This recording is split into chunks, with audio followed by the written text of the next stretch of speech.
L'échangeur de pression capture l'énergie qui, dans un système conventionnel, serait gaspillée, réduisant les besoins de débit de la pompe haute pression et par conséquent la consommation électrique de l'osmoseur. L'échangeur de pression ne nécessite aucun entretien et, plus important encore, ne provoque aucun temps d'arrêt. Explorons maintenant le principe qui se cache derrière ce procédé simple et ingénieux. Le corps de l'échangeur contient un barillet en céramique, seule partie mobile du dispositif, entouré d'une chemise et de 2 flasques aux extrémités. Ces composants en céramique sont parfaitement ajustés au rotor afin de minimiser les pertes de pression. L'eau située dans l'espace entre le rotor et la chemise forme un palier hydrodynamique prévenant toute usure.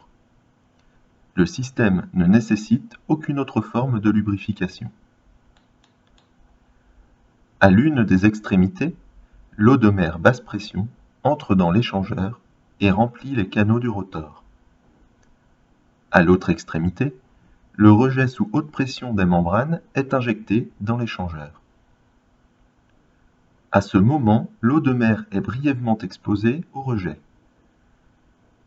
L'énergie hydraulique est alors transférée du rejet sous haute pression vers l'eau de mer à basse pression à l'intérieur du rotor. Le temps de contact entre l'eau de mer et le rejet étant très court, la zone de mélange est minimale. Cette eau de mer, à présent sous haute pression, rejoint le flux principal en entrée des membranes après la pompe haute pression. Tout le rejet contenu dans le rotor, à présent sans pression, est ensuite expulsé par le flux d'eau de mer entrant à basse pression.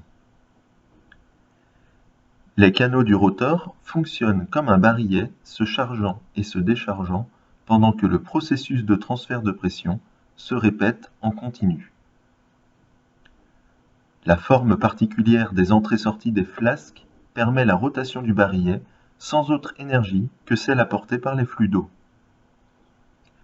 On atteint ainsi une vitesse de l'ordre de 1200 tours par minute.